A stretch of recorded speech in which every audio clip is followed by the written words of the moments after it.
Ananthu. Okay okay. അതെങ്ങനെ പോടാ? മഴയല്ല? മഴയൊക്കെ നമുക്കൊരു പ്രശ്നമാണ്. മഴയൊക്കെ നമ്മൾ എത്ര കണ്ട. ശരിയാണ്.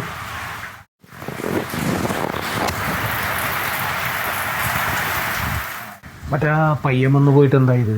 അതെ, അവനെ തലവേദന വിട്ടു മാറല്ല എന്ന് പറയുന്നുണ്ട്. അയ്യോ. അപ്പോൾ ഞാൻ വേറൊരു മരുന്ന് കൊടുത്ത്. ആണോ? നമ്മൾ കൊടുത്തത് മാറ്റിയിട്ട് വേറെ മരുന്ന് കൊടുത്തിട്ടുണ്ട്. അല്ല, നിന്റെ പൊടിക്ക് എനിക്ക് നന്നായിട്ട് അറിയാം. നിന്നെ ഇപ്പോൾ എന്നേക്കാൾ കൂടുതൽ ഫേമസ് ആണ് എല്ലാവരും. അസുഖം മാറിയവരും മാറാത്തവരും കാണണമെന്ന് ആഗ്രഹിക്കുന്നവരൊക്കെ നിന്നെ വന്ന് കണ്ടിട്ടാണ് ഇപ്പോൾ പോണത്. എനിക്കകത്ത് അഭിമാനമേ. അല്ല, വന്നവർ പിന്നെ വേറെ ആളുകളെ വിളിച്ചുകൊണ്ട് വരുവാണ്. നമ്മുടെ പൊടിക്കയുടെ അതൊക്കെ എൻ്റെ ഒരു ഭാഗ്യം. നീ വന്നത് തന്നെ എൻ്റെ ഒരു ഭാഗ്യം. ശരിക്കും പറഞ്ഞ എൻ്റെ മോളുടെ ഭർത്താവായിട്ട് നീ വന്നോന്നാണ്. എന്തായാലും ഞാൻ അവളോട് സംസാരിച്ചിട്ടുണ്ട്. ആകട്ടെ, അവളിനെ കളഞ്ഞിട്ട് പോന്നാലും അവളിവിടെ വരും. നിന്റെ കൈകളിലേക്ക് ഞാൻ അവളെ ഏൽപ്പിക്കും. ഇത് നടക്കൂല. ഞാൻ മനസ്സിൽ പോലും വിചാരിച്ചിട്ടില്ല. ഞാനൊരു കാര്യം പറഞ്ഞാൽ നീ എതിർക്കുവോ? എതിർക്ക്. ഞാൻ നിന്റെ ഗുരുവാണ്, മാനസ ഗുരുവാണ്. നീ എൻ്റെ മോളെ കെട്ടണം. ഈ വൈദ്യ പാരമ്പര്യം എനിക്ക് നിലനിർത്തണം. ഒരു അച്ഛൻ്റെ ഒരു അഭ്യർത്ഥനയാണ്.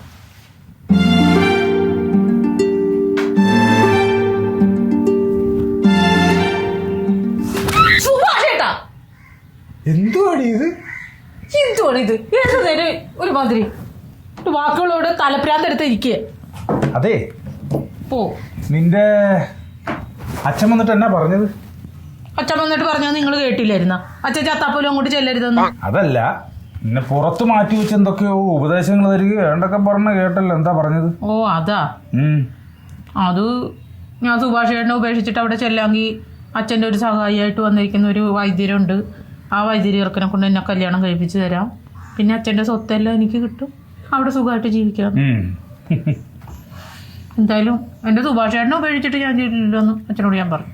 ഓ, നീ എന്ത് മണ്ടത്തരാടി കാണിച്ചത്? എടി, എത്രയും സ്വത്തുക്കൾ കിടക്കുമല്ലേ? അത് ഒറ്റ മകളായി നിനക്കിത് കിട്ടണ്ടേ? നീ അപ്പൊ എന്ത് ചെയ്യണം? സമ്മതിക്കണം. എന്റെ സുഭാഷ് ചേട്ടനെ ഇട്ടിട്ട് പോകാനോ? അങ്ങനെയല്ല എന്റെ പൊന്നെ, നീ അവിടെ ചെന്ന് അയാളെ കല്യാണം കഴിക്കാന്ന് പറയണം. അയാളുമായിട്ട് നേരെ രജിസ്റ്റർ ഓഫീസിൽ പോകണം, കല്യാണം കഴിക്കണം, നേരെ സാധനങ്ങളൊക്കെ ഒപ്പിട്ട് വാങ്ങണം. പണ്ട് ഞാൻ വിളിക്കാൻ വന്നില്ലേ, അതുപോലെ ഞാനൊരു കാറുമായിട്ട് വന്ന് പുറത്ത് കിടക്കുന്നു.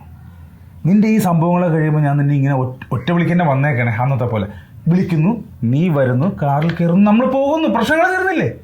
അതെങ്ങനെയാണ് സുഭാഷ് ചേട്ടാ? കല്യാണം കഴിഞ്ഞ സ്ഥിതിക്ക് ഒരാഴ്ച അവിടെ താമസിക്കാതെ എങ്ങനെ വരുന്നു? അല്ല, അതൊരു കണക്കിന് ശരിയാണ്. ഒരാഴ്ച അവന്റെ കൂടെ അല്ലെങ്കിൽ അച്ഛനെന്ത് വിചാരിക്കും? അല്ലാതെ നീ വിചാരിക്കണമല്ല, നീ അച്ഛൻ്റെ തലയിലോട്ട് കൊള്ളാടി നിന്റെ ഐഡിയ. എടി, ഇത് നമുക്ക് ഈ സ്വത്ത് തട്ടിയെടുക്കാൻ വേണ്ടി നീ അങ്ങനെ ഒരു ഐഡിയ ചെയ്യാമായിരുന്നു. നിനക്ക് വേണമെങ്കിൽ നിനക്ക് അങ്ങനെ ചെയ്യാം. അച്ഛൻ എന്നോടുള്ള വൈരാഗ്യം കൊണ്ട് ഇങ്ങോട്ടൊന്ന് വന്ന് ഒരു ബാബുവിന് അത് എഴുതി കൊടുത്താൽ എനിക്കത് സഹിക്കാൻ പറ്റുമോ? അതുകൊണ്ട് എങ്ങനെയെങ്കിലും അച്ഛൻ്റെ കാല് പിടിച്ചിട്ടാണേലും നമുക്ക് അവിടെ ഒന്ന് കയറി പറ്റണം. അതിനെന്താ ഒരു മാർഗം? അതിന് ചെറിയൊരു പണിയുണ്ട്. എന്ത്? എടി, എൻ്റെ കാലുമേലെന്ന് പറഞ്ഞ് നമ്മൾ രണ്ടുപേരും അങ്ങോട്ട് ചെല്ലുന്നു. എന്നിട്ട് നമ്മൾ അച്ഛൻ്റെ ഒറ്റമൂലിയെക്കുറിച്ച് ഞാനൊരു ബ്ലോഗ് ചെയ്യുന്നു. എന്നിട്ട് അത് യൂട്യൂബിലിടുന്നു. ഇൻ കേസ് അത് വൈറലായി കഴിഞ്ഞാൽ ഈ കുറേ വർഷങ്ങൾ കൊണ്ട് നിൽക്കുന്ന മറ്റവനുണ്ടല്ലോ, അവൻ്റെ പേരെന്താ? ബാബു താഴെ പോകുന്നു. എന്തുകൊണ്ടും ഞാൻ വളരാനും വലുതാകാനും നല്ലത് എൻ്റെ പുതിയ മരുമകനാണെന്ന് പുള്ളിക്ക് മനസ്സിലാകുന്നു. അപ്പൊ പുള്ളി നമ്മളെ സ്നേഹിക്കുന്നു. അവനെ പറഞ്ഞു വിട്ടിട്ട് ഈ സ്നേഹവും ഈ സ്വത്തുക്കളും എല്ലാം നമുക്ക് തരുമ്പോൾ നമ്മുടെ പ്രശ്നങ്ങൾ തീർന്നില്ലേ? Super idea.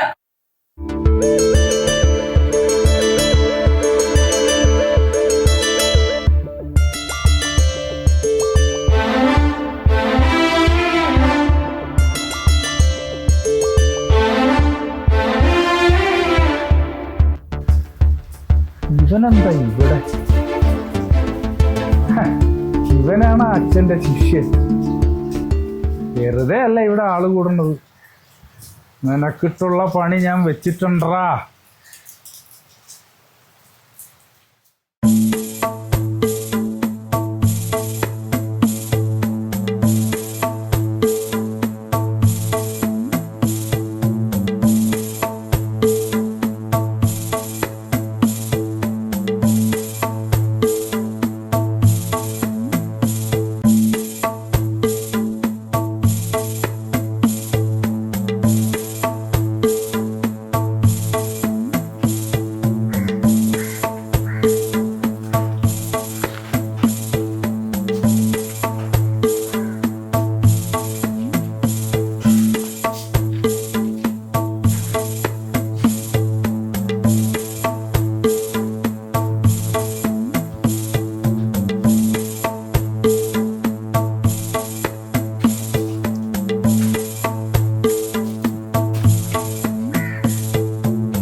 നമസ്കാരം. കേരളം മയക്കുമരുന്നിന്റെ പിടിയിലോ?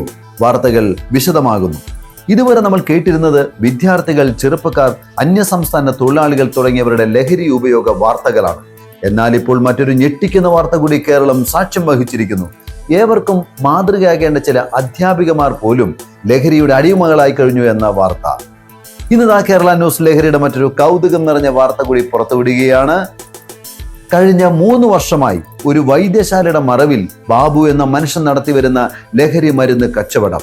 വൈദ്യശാല ഉടമയുടെ മരുമകൻ സുഭാഷ് എന്ന യൂട്യൂബർ ബാബു ലഹരി വിൽക്കുന്ന രംഗങ്ങൾ രഹസ്യമായി ഷൂട്ട് ചെയ്ത വീഡിയോ പോലീസിന് കൈമാറിയതോടെയാണ് ബാബു പിടിയിലായത്. സുഭാഷിനെ പോലീസ് അനുമോദിക്കുകയും പ്രതിഫലമായി 10,000 രൂപ കൈമാറുകയും ചെയ്തു.